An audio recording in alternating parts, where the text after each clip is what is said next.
All right, everybody, welcome back to the podcast. Thank you for rating and reviewing us on iTunes. Thank you for subscribing to us at youtube.com/Matt Lewis. Thank you for supporting us at patreon.com/Matt Lewis. I'm happy to welcome today's guest, Liz Wolfe. She's an associate editor at Reason, formerly managing editor at the Federalist, and her work has appeared in Playboy, The Daily Beast, CityLab, Houston Chronicle, New York Post, and National Review. Liz Wolfe, welcome to the news. Thanks for having me on. Is this the first time you and I have chatted? I think so. I don't think we've ever met in person, so this is exciting. It is. I feel like, I don't know, I'm sure that I've been following you on Twitter for years, but it's so cool that this exists and we can do this. Oh, absolutely. Tell me about you. I mean, I know the bio that I just read, and I'm going to ask you some questions about what you've been writing, and you've got awesome tattoos, and we were talking earlier about living in places like Austin and Brooklyn. But tell me, how did you get to where you are? How the hell did somebody end up working for the Federalist and for Playboy, right? Yes. No, I've sort of always been a libertarian, which means that I'm basically able to align myself with all kinds of funny fellow travelers. I love the sort of civil libertarian strain that ran through a lot of Playboy's coverage. And then at the Federalist, I didn't necessarily always get along super well politically with my colleagues, but Ben Domenech, who has since left the Federalist, was always very kind to me and sort of gave me an opportunity when I was a very, very young reporter. So I very much enjoyed. Hold on, is my audio working? I'm not seeing any audio. It is. Okay, cool. Yeah, you're good. Cool. But, Ben Domenech really took a chance on me when I was fairly young, and I was able to sort of rise in the editing ranks there, and then have been at Reason for about 4-ish years since then. So they're definitely my strong ideological home. We have lots of disagreement. We have a pretty big masthead now. We have lots of disagreement among staff members because libertarians absolutely love to quibble at, about every single possible libertarian issue. We tend to be slightly more on the autistic side, but it's a really wonderful place to work. That is awesome. What is the mic? You're holding this. I mean, I know I've got this weird microphone here. I'm showing it on camera. I bought one of these. I don't know what this is. This is like the microphone that, like, I guess it's the Blue Yeti that everyone recommends, and like it didn't sound right, so I'm using my old one. But you've got something. It looks like a hairdryer. What is that? I have a Blue Snowball mic. Oh, cool. It sounds great. It's thoroughly mediocre. I alternate between this and using like a lapel mic, but I really want one of those fancy Shure microphones. At some point, it is so hard to sound good and look good on video, no matter what you do. Like the lighting is, I've got like all sorts of foam things up. I'll turn my camera here and see if maybe you can see them. Oh, on nice. The wall. I don't know. Let's see. Yeah. So I've got like, I've put a lot, even on the ceiling, I've got these things.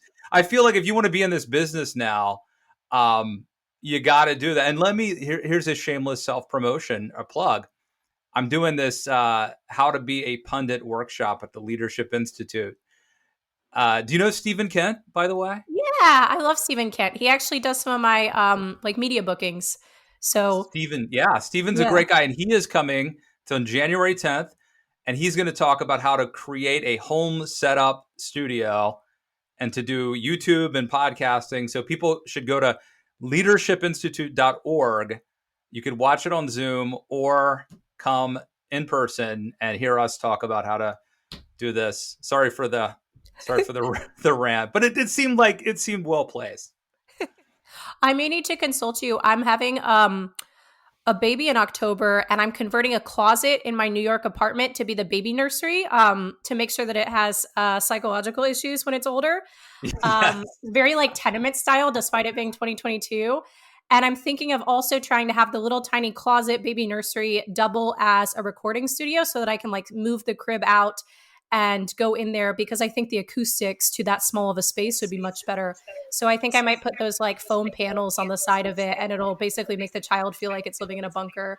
But, there are lots of good like sci-fi movies about that type of thing. So it'll at least be trade-offs. Yeah. Trade-offs. Exactly. The money you'll make from TV hits will pay for the counseling and psychological work fuck no. later. I'm definitely not going to pay for its therapy. That's the type of thing you have to shoulder as an adult. That's the burden you must shoulder.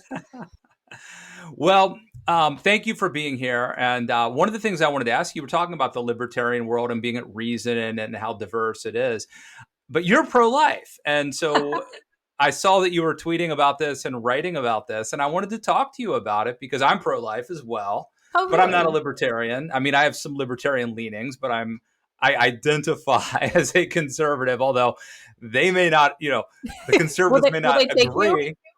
They kind of hate me, yeah. But I'm a Reagan. I'm more of a Reagan conservative than a Trump conservative. Um, but anyway, let me ask you about that. Is there a part of does libertarian orthodoxy or dogma have a position on the life issue? Well, I think the standard libertarian consensus, and I think the best numbers we have are like 65% of libertarians are pro choice. I think there's a really strong strain of self ownership, a sense of, the bodily autonomy of the woman is absolutely trumps any possible rights of the fetus. There's also a lot of people who are very interested in evictionism and sort of different philosophical thought experiments. Wait, But evictionism? yeah, evictionism is basically, I know Walter Block talks about it a lot, as well as, hold on, let me remember the lady's name, Judith Jarvis Thompson, who basically makes the case of saying, like, regardless of whether the fetus is a person, the mother has no responsibility to be a host for it. And so it's very much, Wow. it's like, the violinist thought experiment, stuff like that. No, no. What is the violinist Oh thought God, I'm experiment? totally gonna butcher it, but basically, I think it's like, if a world class concert violinist were had to be hooked up to you and reliable, like reliant on your organs, would you have any sort of moral obligation to continue to support its life? Which I think is sort of a weird and bad metaphor because it really denies the fact that, like, the obligation, the duty of the pregnant woman is much greater than the obligation of stranger to stranger, and that pregnancy is by nature this, like, very unique and interesting Yeah. biological thing that we don't really have a good metaphor to sort of suss it all out with. So This I'm not a big really sounds like Randian, like Ayn Rand sort of stuff. Not, I mean, yeah. libertarian, yes, but like it seems um, to me, a libertarian would be, and you hinted at this, right? But like the right to life, liberty, and the pursuit of happiness, and that uh, at the very minimum, if government should guarantee anything, it ought to be the right to life. And but it seems selfish to me what you're describing, to be I honest. mean, sure. I mean, I consider it to be pretty selfish, but I do think there's value to these thought experiments. Trying it's a difficult question to suss out what duty a woman has. The degree, like the way I've always sort of thought of it, which is maybe ever so slightly more conservative, uh, a way of thinking is that every time you have sex, to a degree, provided it's consensual sex. Every time you have sex and you're a person of, like decent mental functioning with knowledge of the consequences that may result, you are to some degree um, signing up for the range of, possible outcomes, which could be STDs or STIs. It could be a really good time. It could be a baby. There are all kinds of different possible outcomes, and most people have pretty good knowledge of that. We're to the point where sex education in this country is a whole lot better than it used to be. We've actually seen teen pregnancy rates decline significantly since they peaked in, like, I think it was the 90s. I know they were pretty high in the 80s, 90s, and early 2000s. And in recent years, we've really seen those numbers drop off a ton. So, generally speaking, people kind of are aware of the consequences that might result, and they have better access than ever to technologies that might prevent those consequences. We have an increasingly available we have increasingly available oral contraceptives. I think it would be good if we made those over the counter to make it so that more and more people could get access to them. We have IUDs. We have all kinds of different things that can make it so that a woman can decide, when she plans pregnancies, and she can decide the range of consequences that she sort of wants to sign up for. But I do think it feels like a very sanitized approach to act like a woman might have no possible duty to take care of a fetus that she has created. So I'm very put off by all the evictionist arguments, though I can understand why my libertarian fellow travelers feel differently. Yeah. So are you accepted in the libertarian movement, or do you have a niche? Like, are you now like the token pro-lifer? How does that work? Well, I think there's definitely some people who, after I wrote that piece most recently, post the leaked Dobbs draft opinion, I think there were some people who raised eyebrows a little bit and who sort of see my pro life views as incompatible with feminist views, or see the pro life views as necessarily something that is very carceral state expanding. And to a degree, I think they're right. Like, I think, perhaps more comfortable with crafting laws. It's tough because as a libertarian, I want to learn from the harms of prohibition. We've seen prohibition on alcohol and on drugs, and we've Right. seen the various ways that like you can craft laws surrounding something, but that doesn't necessarily eliminate demand for it. That doesn't mean that people won't do it. That means it'll be driven underground and become less safe. So as a libertarian, I'm very attuned to that. But at the same time, you also have to recognize that if you do consider this to be a terrible form of killing, the killing of an innocent life, as I do, the state has a compelling interest in stepping in and intervening in those types of situations. And I very much mourn the fact that we have some 600,000 abortions that take place in this country every year. Well, and Um, it depends. Well, it depends on the statistics you're looking to.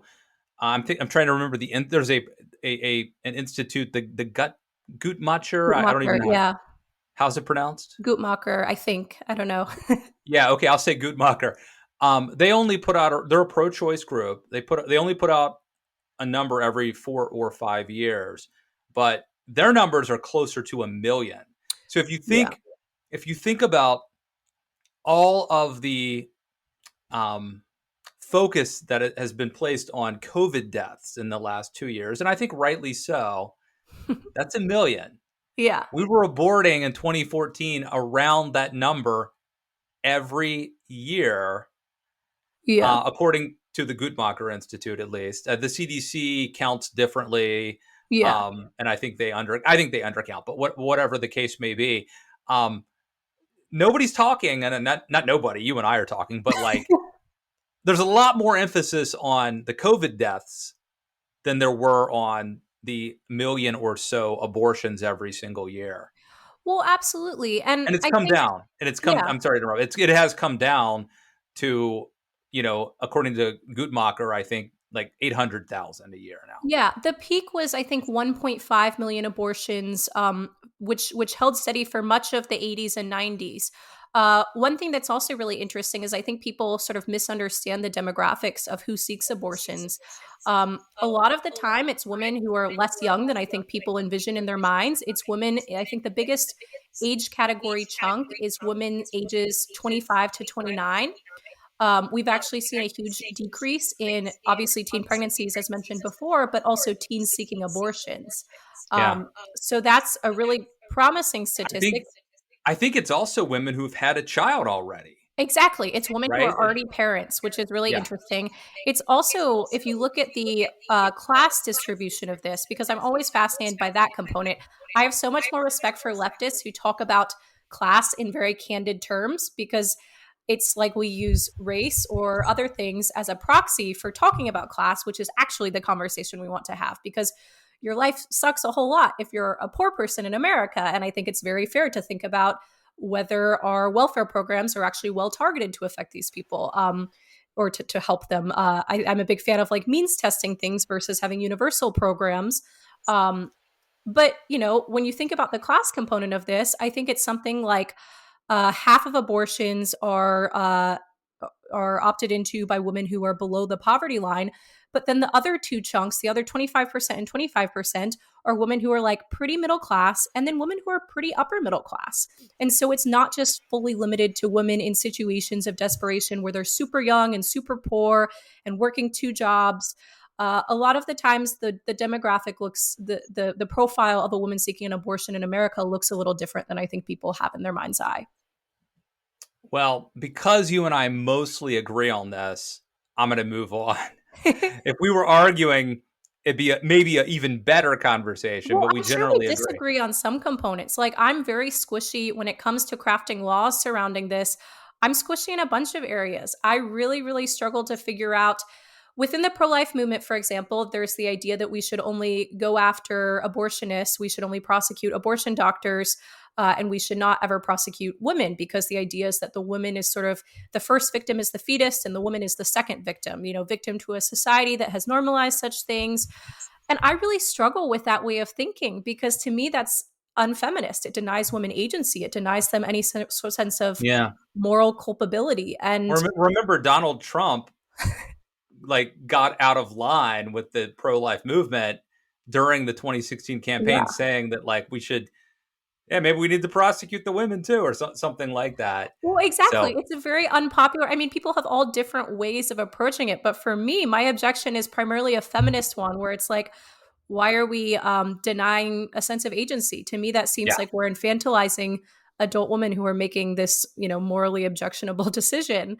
But I really struggle with that side of things. And then I also struggle so much with if we did, on one hand, I'm in favor of this Federalist approach, which I think we'll be seeing, where with Roe and Casey being overturned, probably in the next few weeks, we'll see this issue return to the states. And so states like my state, Texas, will have laws like banning abortions after 6 weeks. And my other home, New York, will allow abortions up until week 24, which is pretty messed up to me. But, because most of Europe is 15 weeks, right? Most of Europe is actually 12 weeks, with a decent chunk of countries being 14 weeks. But it's actually astonishing. Like Italy, I know, is 12 weeks. Germany, I think it's technically illegal, but really 12 weeks. It's decriminalized there. The majority of Scandinavian countries are also 12 weeks. It's so much earlier than a ton of US states, which is a really weird area. Because everyone thinks of Europe as being so sophisticated and liberal and cosmopolitan. And they're actually more strict when it comes to abortion than America in many ways. Absolutely. But I really struggle with, I think on one hand, this Federalist approach of returning the issue to the states so that our laws can reflect people's local preferences to a greater degree, even though it's imperfect, right? Because you have states with 30 million people in them. So not everybody's preferences will be reflected by that. But I am in favor of that. But I'm also really worried about ways that criminalizing this could backfire.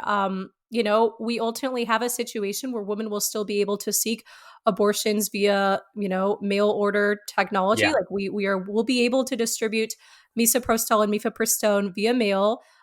Women can absolutely get those easily from friends in other states. And I really struggle with trying to figure out, okay, do we want to make it so the FDA cracks down on these things? Do we want, mail being searched? Do we want more packages being opened at international borders?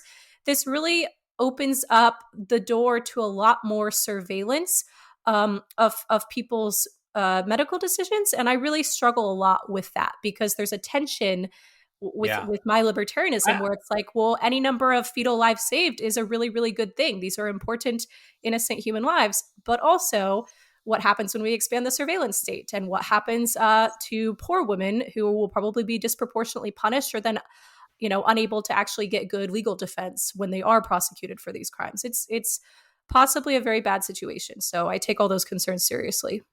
It's an interesting debate, but I think it's unlikely that the surveillance state will increase. Now, I guess it's possible. And, to be honest, when you look at how crazy the Republican Party is getting in certain states, anything is possible.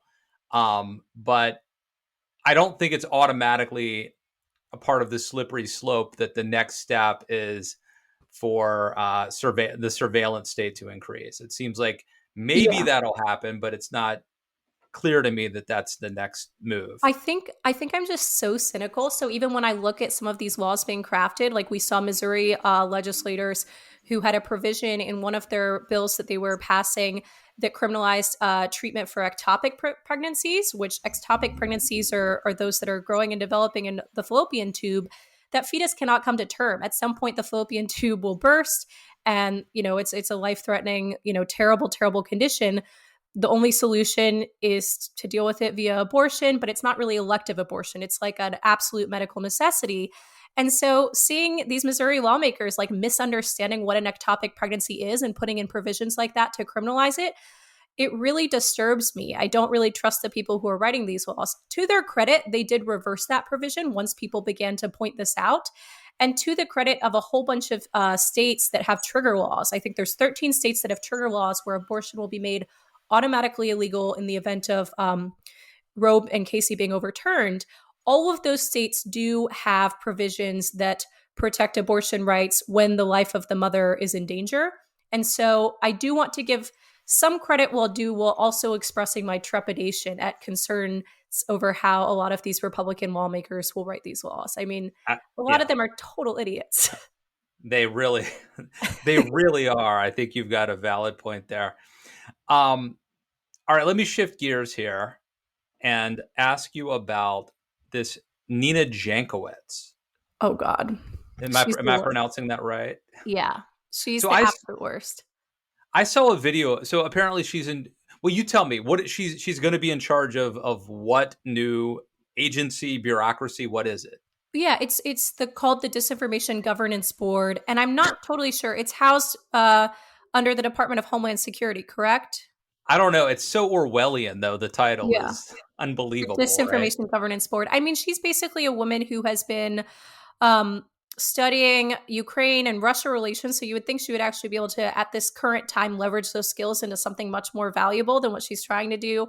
She wrote a book called How to Be a Woman Online that's talking all about dealing with the abuse that's directed at women on Twitter and Facebook. She also does TikTok videos where she sings like in a very Mary Poppins-esque manner about misinformation and disinformation, which I cannot stand musical theater, and I cannot stand people clumsily talking about misinformation. It's horrible. Let me say though, that is weird. But let me say, I did see a video of her at it looked like a Christmas play or something. Yeah. And she was doing a musical performance, and I thought pretty talented. And it was kind of funny, and it was a little bit naughty. I can't remember what it was. And she was getting like a lot of heat on Twitter. And I'm like, she's pretty talented. Like, attack her for other things, but I thought that was I would be so happy if she segued her career aspirations into focusing on musical theater.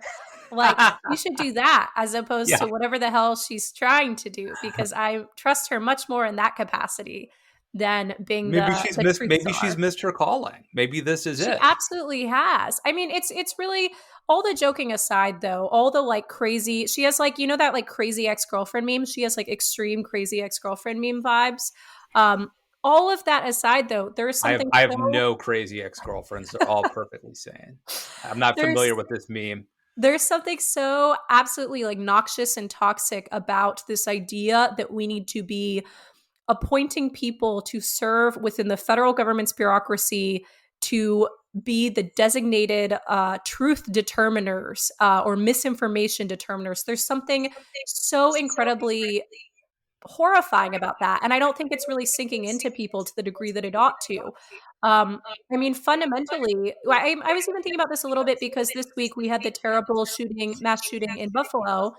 And one of the things that was really challenging in the aftermath of this is a lot of the media reporting on the shooter's professed motives mischaracterized it and acted like he was a Tucker Carlson acolyte and this crazy right-winger, when if you actually read the 180-page manifesto that he published, he doesn't really mention these things. He doesn't speak in particularly fond terms about right-wingers. He doesn't mention Tucker Carlson at all. He calls himself sort of a left-wing authoritarian. He gestures at being a populist. He explicitly says that a lot of conservatism is corporatism, and he, identifies more with a fascist or a populist label. So if you actually read his own words, which are vile and disturbing, I read a bunch of them this morning, you realize that the way that he's being characterized in a lot of the media is incorrect. But like, you can't share the link to this manifesto on Twitter. It keeps getting blocked. And so it's very hard for people to actually do that fact-checking process for themselves, like basic media literacy stuff. People can't do that because it's been deemed an untoward thing to share, an unseemly thing to share by our social media overlords. Yeah, so, nobody links to it. I mean, I've read lots of articles about it. I wrote a column today about it. But nobody, it's hard to get to the actual manifesto, the original document. And I guess it was put on Google, whatever. Google Documents originally, and then they took it down pretty quickly. Yep. But people have screenshots and other things like that. But it's hard to get. I do think, though, I would push back slightly, because I think that what's happened on the right lately is that it's really not conservative anymore. Like, Yeah. I'm a conservative, but the right is actually more populist, fascist, authoritarian than it used to be. And Sure. so maybe this shooter wouldn't fit in with my brand of conservatism. Like, I don't think he would have a lot in common with like Edmund Burke, for example. But that's not where today's like, right That's not where wing the thrust is. of it is. Yeah, I mean, I agree with that. But the fact of the matter is, we saw the like Rolling Stone characterizing him as a standard fare Republican, like a standard issue Republican, and we saw lots of people referring to him as a Tucker Carlson viewer. Oh, this is how Fox News radicalizes people. And I think it's important to like look at the manifesto and do Command Yeah. F and see whether Fox News is But he mentioned in did. flattering Okay. terms, to see whether Tucker is mentioned. So the thing Yeah. that I just keep going back to is like, if we have Nina Jankowicz truth czar, or so people like government bureaucrats meddling in this, or if we have even content moderators at Twitter making these calls, when they seek to suppress the spread of information, it makes it really hard for people to actually corroborate things on their own. And I think Yeah. that's really important when we have a press that oftentimes does distort things to fit a specific narrative, or is just really homogenous that they're not aware of their blind spots. No, that's for sure. I mean, think about like the lab leak, Yeah. right? They New would York have, Post was on that in 2020, and then finally it was sort of, given greater, more prestigious imprimatur like much later on by the New York yeah, Times and the Washington Post, and the like now Atlantic has reported on it. lab leak is, I don't want to say a likely theory, but the idea that COVID-19 came from a lab leak as opposed to a wet market is now at least a plausible, legitimate theory. But Yeah, there was a time when that would have been shut down. Like, just it voicing that was. possibility would have been This shut was, down. And I mean, honestly, New York Post has really been screwed over by a lot of the Twitter censorship and Facebook censorship, because I remember they were publishing lab leak theory stuff as I think it was February or March 2020, incredibly early to this. They also were very famously suppressed for the Hunter Biden laptop yeah, story and for, I think some of their Black Lives Matter related reporting, basically on whether the funds that Patrice Cullors and other people were receiving were being used in an appropriate manner, that sort of honors donor intent. And so, like, really, it's crazy. Like, we have three different political issues: COVID lab leak, Hunter Biden, and Black Lives Matter, and how they're using their funds.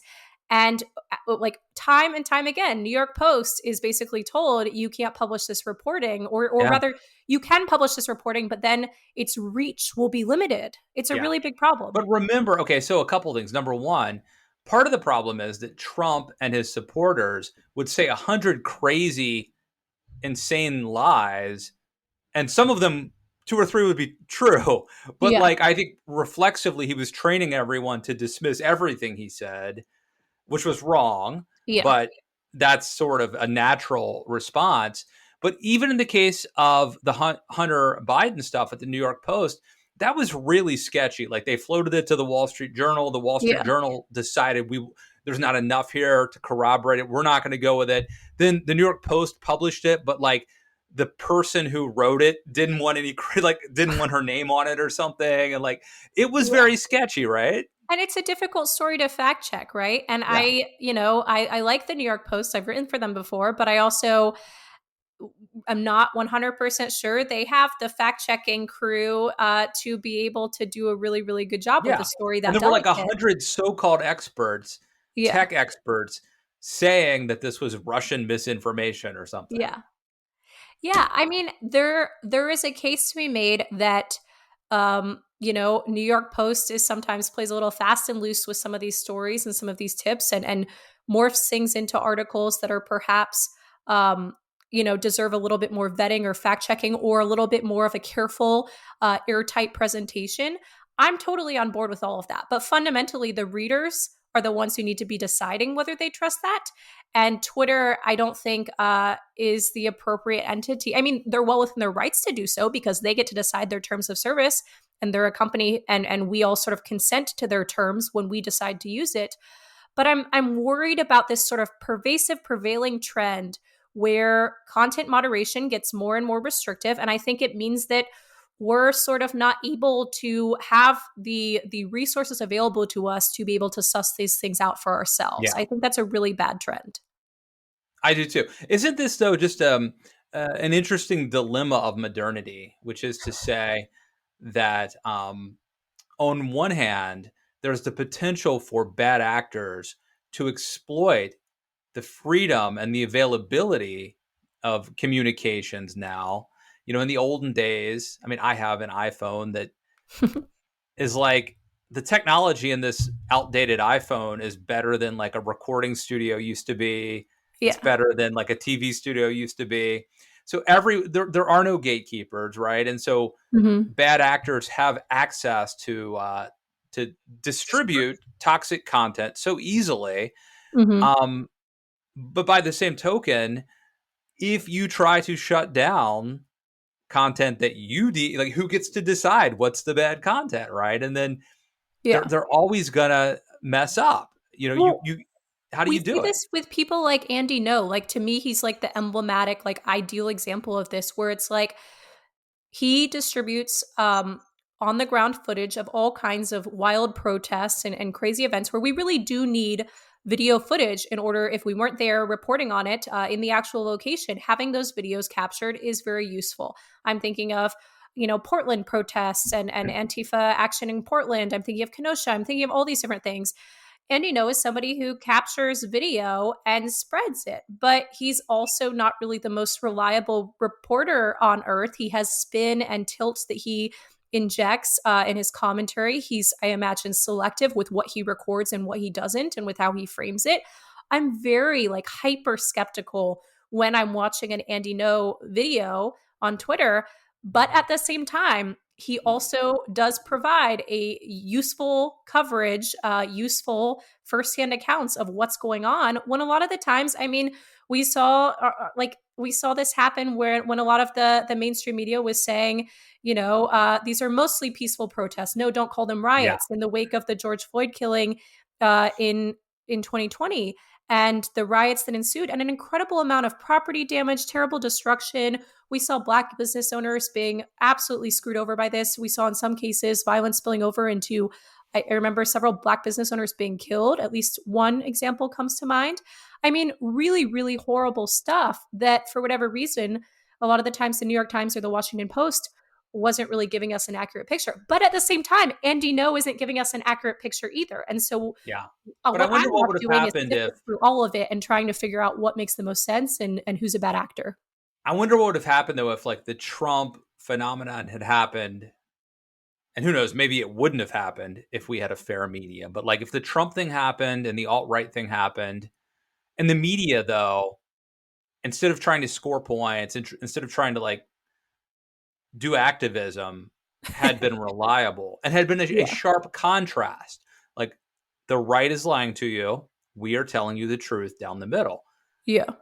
I mean, it's easy to like say like they're both horrible, so I'm going to stick with my tribe. You Yeah. know, um, the media sucks. I mean, I've been lamenting liberal bias for decades now, but there was a moment I think when the Democratic Party and the mainstream media could have really given us a stark contrast to what Trump was Mhm. offering, and they just gave us like the mirror image of Trump, Yeah. and I think it's just a missed opportunity. And so now, again, you're left thinking like, well, they're kind of both lying to us. They're both full of it, but Yeah. Trump's at least funny, right?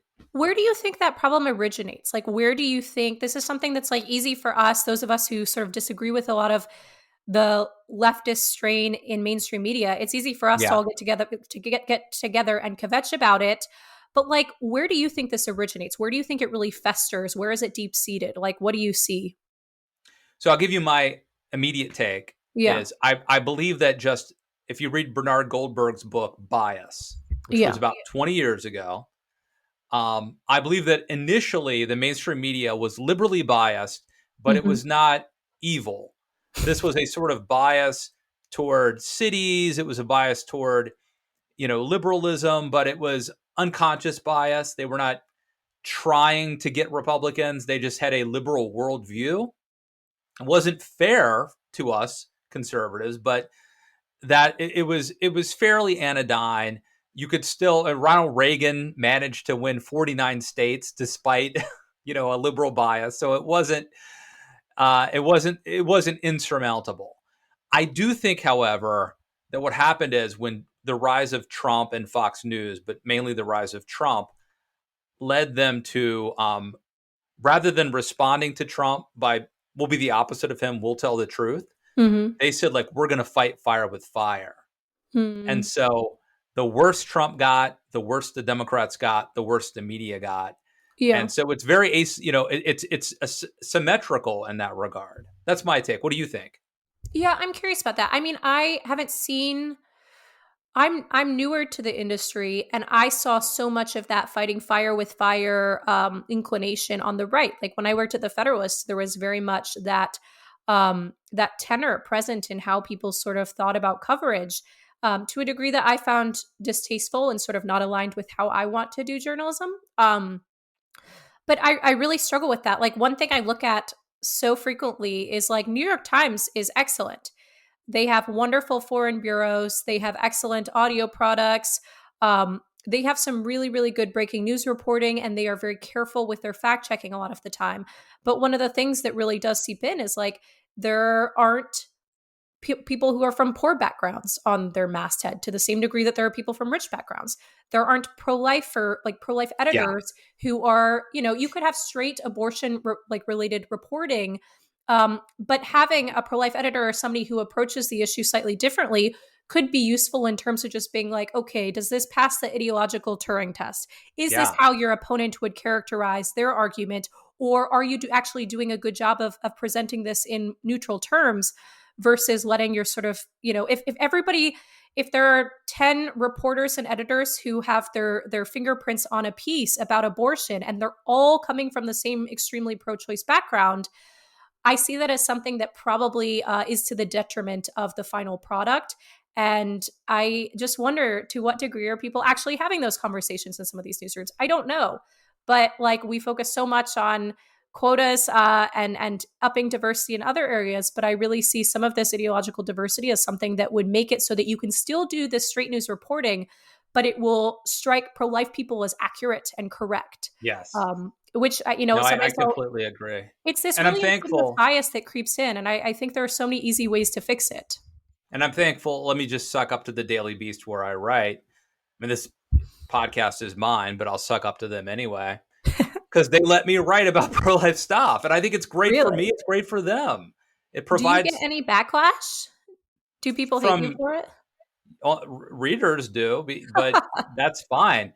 Uh, you know, that's great. Yeah. I think it's a win-win that they're provided with this diverse viewpoint, but they've got Yeah. other people who are obviously not pro-life, and a lot of people, I'm sure. But it's great. But I'll give you an example of what really bothered me. Like, I'm sure the Washington Post has a lot of great reporting, but did you Mhm. see this piece? I think it was last week where there were like a couple of tech reporters, and they Oh, yeah. decided we're going to call up Yeah. um, Video game companies, right? video game companies, and we're going to basically be like, you know, how are you responding to this row leak? Have you decided, are you speaking out against it, or are you giving employees more money to, combat the evils of, I Well, don't, there's been a I don't big know how they trend of frame it. companies shelling out and basically saying if you live in a state where abortion is either illegal or will be made illegal soon, part of our health insurance offering to you will be that we will pay for your travel up to, Right. $2,000 or $4,000 to go seek an abortion in a state where it Yeah. is legal. So, Now, if one of those companies, if a video game company or many, um, sort of unilaterally decided to do that and put out a big press release and said, I challenge all of my competitors to, like, that may or may not be a news story. Maybe that's newsworthy. I don't know. But for a journalist to like take it upon themselves, I'm going to call all of the people in this industry and ask them, that really felt like activism and lobbying to me, not journalism. Well, absolutely. I mean, there's also this strange, like the tone of it was weird. It's like, oh, the video game industry is historically so hostile to women, and so it's especially important. It's incumbent upon them to speak out in favor of reproductive rights for this reason, to sort of right the evils of the past in a way that was just very bizarre. I think it's also worth noting that some of these reporters were involved in Gamergate coverage, which is kind of a throwback, but these are people with sort of interesting pasts, interesting reportorial pasts. But yeah, I mean, fundamentally, how is this even a story that was approved by editors? It's crazy to me that that type of thing is considered reporting as opposed to activism. Yeah.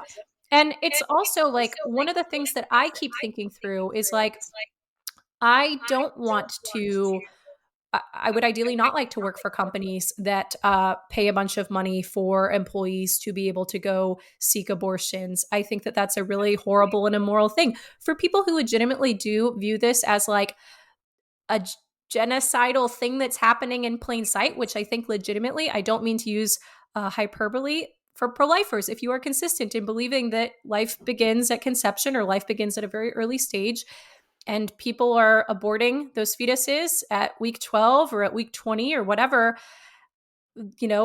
that's we have a word for this, right? Yeah. We have a word for this, and it's killing. And I think it's very important, like, so put your I think it's important for people to put themselves in the shoes of a pro-lifer and think, okay, if your company were supporting any other form of killing and shelling out money to go towards that, would you be morally comfortable with that? Would you want to Yeah. work for a company like that?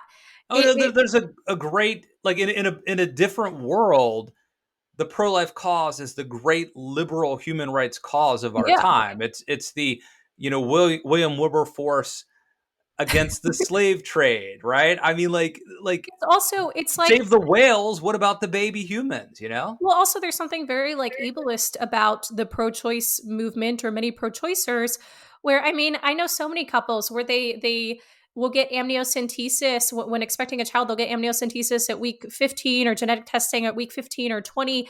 And if those results turn up something like a Down syndrome diagnosis, they will choose to abort the baby. And like, to me, that's unconscionable. To me, that's a crazy thing to do, because a child with Down syndrome still has moral worth, and I still, as a mother, would still have a duty to protect it and to take care of it. But like, this is a common thing that is really accepted in like Yeah. elite polite society today. And so really, it's like the pro-life movement is the one basically saying that's a very ableist thing to do. We can't just decide that people's value is contingent on their reasoning or their IQ or anything like that, their intellectual capabilities. That's not how we determine who has value in our world and who Yeah. doesn't. And so it's a very expansive sense of human value and moral worth. And this idea that, regardless of people's capabilities, they're important and they're worth protecting and supporting. But for whatever reason, like, that's a very unkosher thing to say. It's I have to crazy. sit through these And conversations where my friends tell me about how they got amniocentesis and woo, the baby's fine. And I'm just like, what were you going to do yeah. if it wasn't fine? I don't want to know. And talk about slippery slopes, right? Like, what does it say about a civilization who starts deciding some people are expendable and some people are too sick to save or too much Yeah. trouble? Like, where does that lead us eventually? Well, hopefully it leads us to, the horror movie Midsummer, where 70-year-olds like jump off of cliffs and commit suicide once they're like too old. Like, this is like how this like weird Scandinavian cult does things. And it's a wonderful movie. Like, if you like horror movies, but like, it's basically that. Like, to some degree, I see it as somewhat equivalent, where it's like there's definitely a thought exercise that type of thing evokes, where it's like, well, if somebody becomes inconvenient and burdensome, let's not pretend that super elderly people don't pose some burdens to their caretakers in some ways. Okay, well, is the next logical step that that their extermination ought to be encouraged or allowed? Like, to me, it's obviously a horror movie because that's an impermissible way to view it. But like, there is an interesting question raised when you Yeah. look at headlines like from Iceland, which has quote unquote almost eradicated Down syndrome.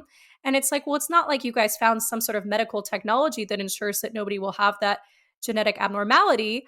what you mean to say is that so many people in Iceland are choosing to abort their babies in utero so that the actual prevalence in the population has decreased significantly over time. That's not some win for human rights. That's not some incredible medical technology win. That's like a really, really sad thing that we should mourn. Yeah, it's like Dr. Mingle is back there, pulling the strings. I It's mean, yeah, it's like very. I'm fascinated by all these things. Like, don't even get me started on like Kevorkian and all that stuff, because I also wonder like what are the implications from my pro-life perspective and my libertarianism for like assisted suicide and stuff like that, where at least in that situation you have the fully formed, mentally capable adult who is making that decision for themselves, which is a very different situation than making that decision as to whether an innocent being with no agency and no volition lives or dies. Like those are different things, but I really do wonder about these things from my sort of like slightly Catholic tinged libertarianism, where I'm like, oh, there are big implications here, aren't there? Well, I can't believe we waited this long to have this conversation. We didn't even get to Elizabeth Warren, but you have a Oh column gosh, out about her. But yes. we'll save that. We'll save that for next time. How can people? This is great. How can people follow you on Twitter and read your stuff? Yeah, they can follow me on Twitter at Lizzie Wool, LIZZYWOL. I made this Twitter handle when I was 14 years old and did not anticipate having a media career or getting a blue check mark or having any sort of followers. So, and then now I keep contacting Twitter support to try to change it, but nobody will let me. Um, so yeah, so you can find me there or at Reason Magazine, where I write frequently. Yeah, this was such a delight. Thank you so much for having me This on. was fun, and luckily Absolutely. Twitter didn't exist when I was 14 or even 24 or probably even 34. I'm not sure, I'm but no. disturbingly young. It's like it's my greatest weakness. So, but I have become a really big NBA fan of late, and so the thing that's sort of very comforting to me is when you look at a bunch of the NBA stars, they're super young too. So like Doncic on the Dallas Mavericks is like 23, and I'm like, oh, okay, so like I'm 26. I'm old comparatively. I'm like way too old to be an NBA player. Have you been watching Winning Time on HBO? Yeah, it's pretty. There's lots of hairy sex, very Yeah, it's 70s. really good though. I didn't know. I mean, I love John C. Riley and his portrayal of Jerry Buss is great, but I didn't know a lot of the. I won't spoil it for anybody, but the drama with like Tarkanian and the first coach that Jerry Buss got. Like, I didn't know. I'm not a basketball fan. I didn't know those stories. It's a lot of drama. It's great. Oh yeah, I mean, I love the franchise-specific documentaries. The Last Dance, which was basically tracing the incredible decade of the Chicago Bulls, was absolutely excellent. I watched a Kobe Bryant documentary recently, which was like next level, truly chef kiss, delightful. I'm like a late to the game Kobe stan, so which is like a very problematic opinion to have. So I'm sure at some point I'll be deplatformed for that and that alone. But I until mean, then, we're not allowed to have any heroes these days, right? I mean, even John McCain is now problematic, I'm told. So yeah, absolutely. Liz Liz Wolfe, Lily, what's the Twitter handle again? Lizzie Wool, Lizzie Wolfe. LIZZYWOL. Yes, it's like it's a terribly embarrassing fun fact, but at this point, it's my fate. Own it. Own Yeah, it. absolutely. Liz Wolfe, thank you for coming on the news. Thank you for having me.